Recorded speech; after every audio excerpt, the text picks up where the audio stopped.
Me chame pelo seu nome, banido. As vantagens de ser invisível, banido. O conto de Aya, banido. Até mesmo a Bíblia, todos banidos por conteúdo sexual. Mais de 4.000 livros foram proibidos nos Estados Unidos em apenas um ano letivo.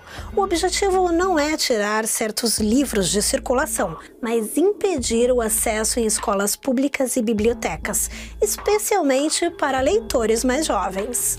No TikTok e no Instagram há um movimento contrário.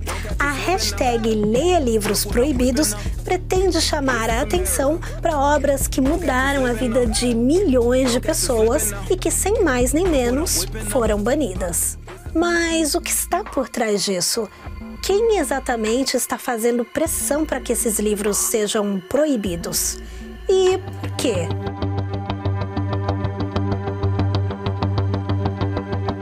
Durante séculos, ditaduras e líderes religiosos proibiram livros. A censura sempre existiu. Desde que as pessoas começaram a falar, elas também proibiram a fala. E desde que começaram a escrever, proibiram a escrita. Mas a recente onda de proibições de livros em escolas e bibliotecas nos Estados Unidos e também na Argentina está sendo impulsionada por pais e por círculos conservadores. As escolas devem ser espaços de livre pensamento e de liberdade intelectual. É justamente nessa fase em que o pensamento crítico dos jovens se desenvolve.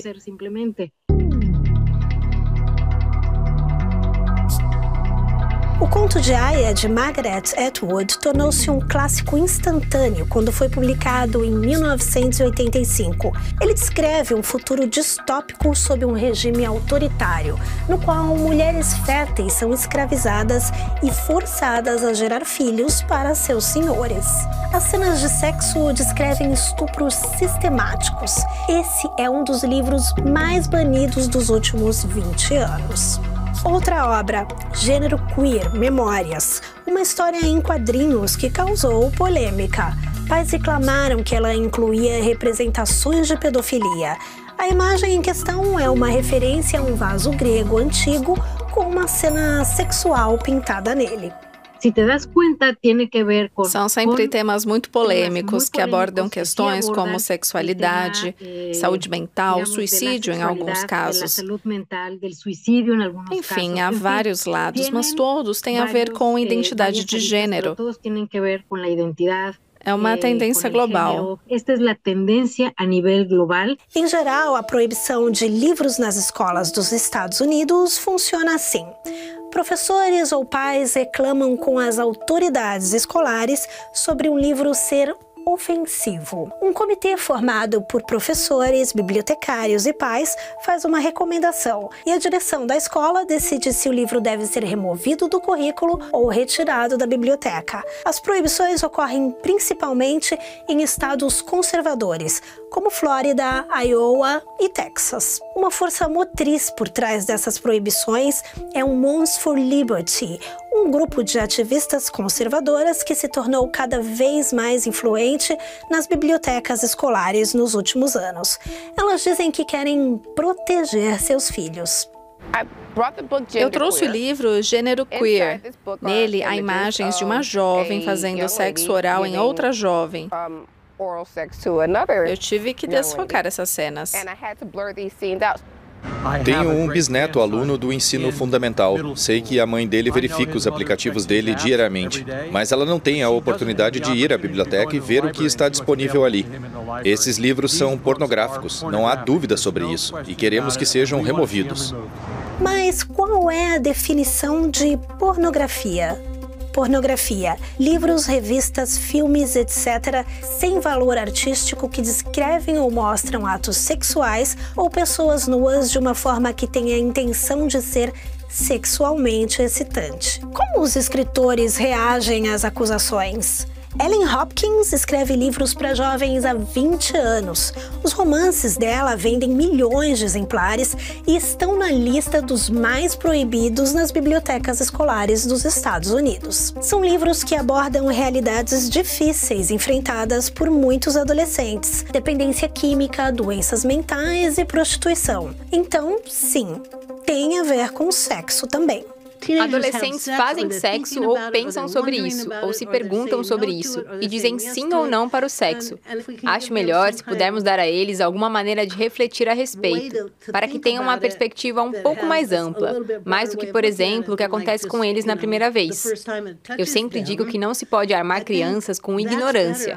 Arma-se as crianças com conhecimento.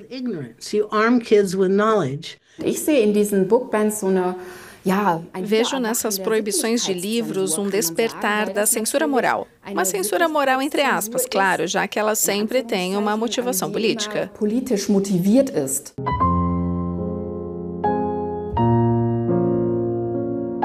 A proibição de livros também está causando comoção na Argentina. Estes 4 livros foram retirados das escolas após reclamações de pais, novamente alegando que eram pornográficos. Mas será que é realmente sobre a representação da sexualidade ou tem outra coisa aí? Em relação à Argentina, podemos ver que os livros que tentaram censurar foram todos escritos por mulheres. O romance Come Terra fala sobre uma jovem que tem o dom de ouvir a história dos mortos. É assim que ela descobre que a mãe dela foi vítima de violência sexual e acabou sendo assassinada. Por meio dessas histórias, lembramos dos feminicídios que acontecem na América Latina. Então é sobre não querer saber de certos assuntos? Quais livros exatamente estão sendo proibidos nos Estados Unidos? A Associação de Escritores PEN afirma: 36% dos livros proibidos entre 2023 e 2024 eram sobre negros. 25% eram sobre pessoas LGBTQ+, e apenas 13% continham representações explícitas de experiências sexuais. Esse controle por parte dos grupos que detêm o poder deve ser visto como um controle da narrativa da nossa sociedade a partir do imaginário coletivo. Isso é muito importante, mostra a importância da cultura e da arte em nossas sociedades e o poder que elas têm. O livro Entangle Makes Three é baseado numa história real. No zoológico de Nova York, 2 pinguins machos chocaram um ovo e criaram um filhote juntos. Foi banido por conteúdo supostamente inapropriado. Morango Sardento, da atriz Julianne Moore, conta a história de uma garota ruiva que não gosta de suas sardas. Ela sofre bullying por causa disso, mas com o tempo aprende a viver com as sardas. A obra está entre os livros que foram removidos das escolas para avaliação. Então, qual é o problema aqui? Alteridade, lidar com ser o outro, inclusão, tudo isso está, segundo Trump, numa agenda esquerdista e woke. Igualdade de oportunidades, respeito às minorias, antirracismo, isso tudo está numa lista negativa. Doutrinação é uma acusação comum quando livros sobre racismo são usados nas escolas. Clássicos como A Cor Púrpura ou o best-seller O Ódio que Você Semeia, ambos adaptados com sucesso para o cinema, estão entre os livros mais proibidos nos Estados Unidos. What did you do? Quando minorias, de repente, começam a se manifestar, e isso tem acontecido cada vez mais nos últimos anos, há uma grande reação por parte de uma maioria que fica insegura. Por que quase todos os livros de Ellen Hopkins para jovens foram proibidos? Os livros abordam temas difíceis, mas eles chegam a ser perigosos? Escrevo sobre temas contemporâneos e difíceis, porque nem todas as crianças têm uma vida bonita. E todas elas merecem ser representadas num livro. Toda criança merece poder ver alguém que se pareça com ela, que esteja passando pela mesma coisa e que, com sorte, vai conseguir superar isso. Ellen Hopkins se inspirou nas experiências de sua própria família e conquistou milhões de pessoas. Ao longo desses 20 anos, recebi literalmente dezenas de milhares de e-mails e mensagens de leitores que me agradeceram por afastá-los de um caminho, por fazê-los entender o vício de um ente querido, por impedi-los de cometer suicídio na noite em que estavam prestes a fazer isso, porque leram algo num dos meus livros que os fez mudar de ideia naquela noite. Uma instalação artística feita com livros banidos, um memorial contra a censura. A professora de literatura Nicola Rusbach criou a Lista de Kassel, um banco de dados de todos os livros que foram proibidos no mundo até hoje. São 120 mil títulos e a lista não para de crescer. Muitas das proibições datam de séculos atrás. Vamos conferir. A impressão de livros foi inventada por volta de 1450, uma inovação revolucionária que facilitou a disseminação de escritos e de novas ideias. A Igreja Católica encarou a novidade como um perigo potencial e se esforçou para controlar quem lê o quê. Em 1559, elaborou o Index Librorum Prohibitorum, uma lista que deixava claro aos fiéis: ler esses livros é pecado. Na lista, a tradução da Bíblia de Martinho Lutero, mas também obras inovadoras de filósofos e cientistas. Qualquer coisa que pudesse abalar a visão de mundo da Igreja Católica era proibida. Os nazistas foram outro grupo que tinha os livros em sua mira. Assim que assumiram o poder na Alemanha, em 1933, começaram a queimar obras literárias. Com base numa lista compilada por um bibliotecário, a União dos Estudantes Alemães, dominada por nazistas, organizou queimas de livros por todo o país. Mais de 20 mil obras de autores judeus, comunistas e críticos sociais foram lançadas às chamas. O ministro da propaganda, Joseph Goebbels, aplaudiu a ação. Diese mitternächtige Stunde, den Ungeist der Vergangenheit, den Flammen anzuvertrauen. Foi sempre assim. As pessoas tentavam alcançar um grande valor simbólico queimando fisicamente exemplares de livros que queriam proibir, livros dos quais não gostavam. Este é um ritual arcaico que existe até hoje. Margaret Atwood reagiu às proibições com um protesto. Ela lançou uma edição especial de O Conto de Aia, 100% à prova de fogo.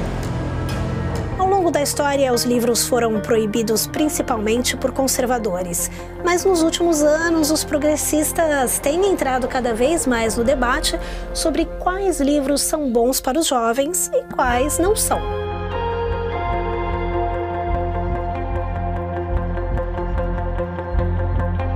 As Aventuras de Huckleberry Finn, Pipi Meia Longa, A Fantástica Fábrica de Chocolate. Esses livros infantis são amados por milhões de leitores ainda hoje por serem revolucionários e criativos, mas eles têm uma linguagem que agora está sendo examinada criticamente com base nos valores atuais, considerada por muitos como sexista, racista e ofensiva. Uma editora alterou a linguagem dos livros do renomado escritor britânico Roald Dahl para torná-los mais sensíveis, eliminando descrições como feio e gordo. A palavra louco foi substituída por furioso.